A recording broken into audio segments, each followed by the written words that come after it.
Hello again, everybody, and welcome back to the Enneagram 3 podcast with David Trigg, a podcast where I'm going over the real life-to-life ups and downs of an Enneagram 3 one-to-one. But if you are a 3, or maybe you're a 2 or a 4, you're in the heart triad, I think all of this can relate to you. Or maybe you're married, or you know someone, you work for someone that is a 3. This might help you understand our journey. But today I'm talking about deleting things, getting rid of thoughts, and also, I guess, just eliminating options. So one of the things that Enneagram 3s that I tend to do is to keep my options open, which can be good, but most of the time it's a really bad habit and can be very destructive. Not destructive, it can be very detrimental to our mental health and peace.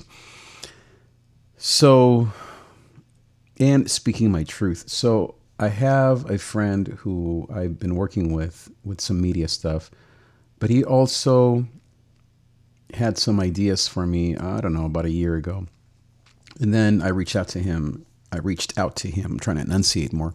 I reached out to him, I guess I was at the beginning of this week, about some potential work for next year. And he said, well, why didn't you do that last year with a thing that I offered you? And ever since then, I've been in this spin cycle, again, in my feelings. And here's how it works. First, I didn't stand up to him. I kind of let him bully me with that. Second, I then began to second guess myself, back to keeping my options open and not speaking my truth. I began to think after we hung up, you know what, he's right. Third, I then began to panic that I don't have any money, back to the whole money job thing, which goes with number 2. You know, if I had taken that job, if I had done what he said, then I wouldn't be in this situation today. So, and then my body begins to tense up, my shoulders, my stomach, all the usual suspects. Now, all of that is one big lie. And we as 3s, we deal so much with self-deceit that we think we don't know what we want. And when in reality, we know exactly what we want. We're just, I don't know, as I said, maybe keeping our options open, or we want to get everything. Like I was saying yesterday, get every girl when I was in high school. If you heard my story yesterday, you can listen to that one. My high school story about getting every girl. And so I hung up. I began to feel these crazy things this morning. I've been kind of moping around, not feeling very strong. So I thought, wait a minute, what's going on here? What happened? Oh, that's what happened. I mean, I knew what happened. I just kind of began to think, okay, what do I do?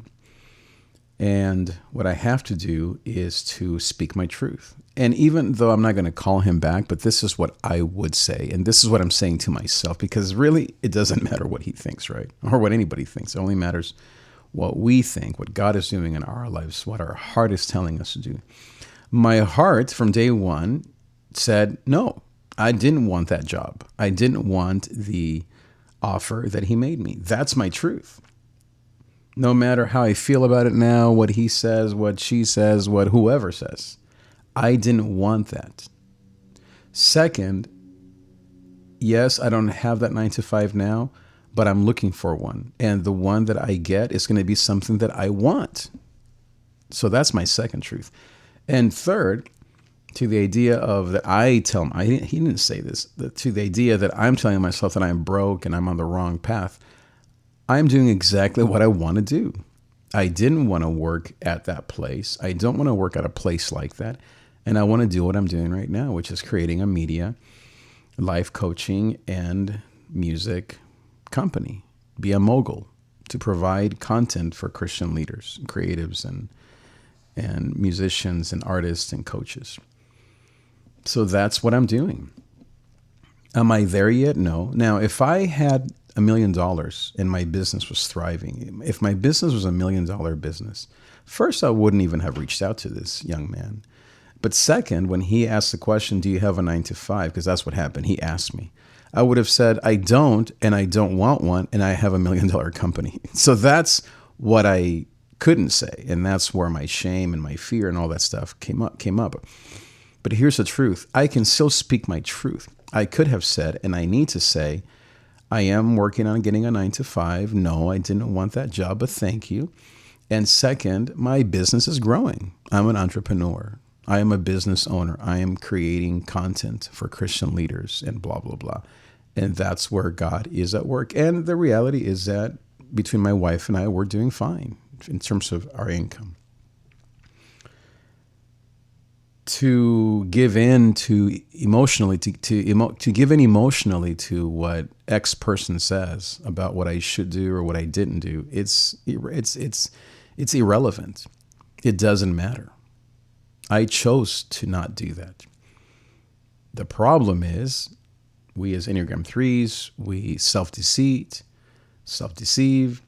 We want to tell everyone maybe what they want to hear, people pleasing, all that stuff. And because we're not there yet. We're not yet at the other side of winning again to the degree that we want to win. And the fact is, I'm not making $1 million or even $100,000 yet in my business, but I will. Because of that, then the shame sets in. We in the Heart Triad, we deal with shame at high levels. We deal with a ton of shame. So how am I shedding all this shame? Well, I already gave you a few of the things I did. First, recording this podcast. That helps me a lot. That's why I'm doing more shows these days, more episodes. Second is speaking my truth. I didn't want that job. No, thank you. Third, maybe I shouldn't even have reached out to him. Maybe that really was a mistake. And then fourth, being patient and standing on my own 2 feet, saying, this is what I'm doing. This is my plan. Speaking of deleting things, back to the whole idea of keeping my options open, which comes out of trauma and fear and worry. I've been applying to all these jobs, and I have to say about 80% of them I don't even want. I don't know why I'm doing it. It only causes me stress and worry and turmoil because I don't want these jobs. And they begin to interact with me, answer these questions, send me this photo, all that stuff.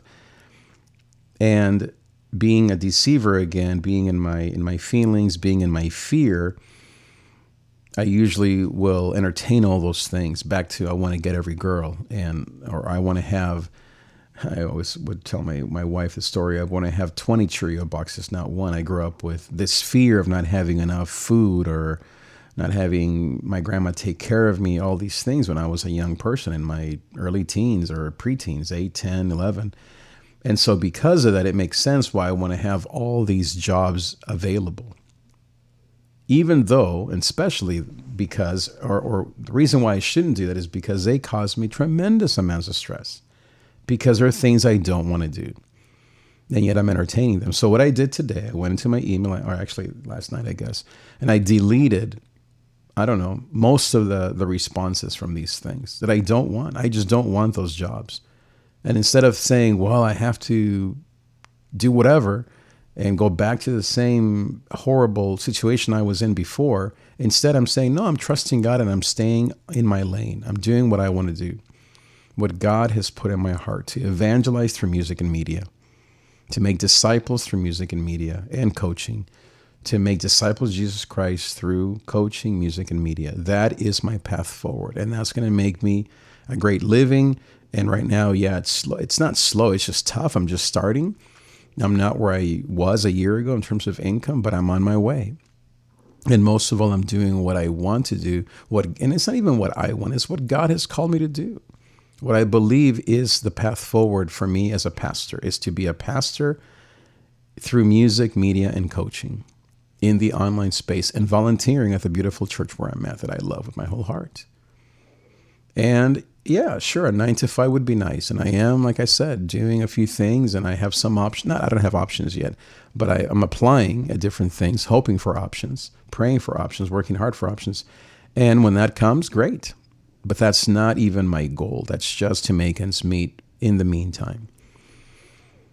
And so I wish I had said all this to my friend. He just simply wrote me a simple text and I'm here making a big deal out of it because that's what happens when you're a heart type.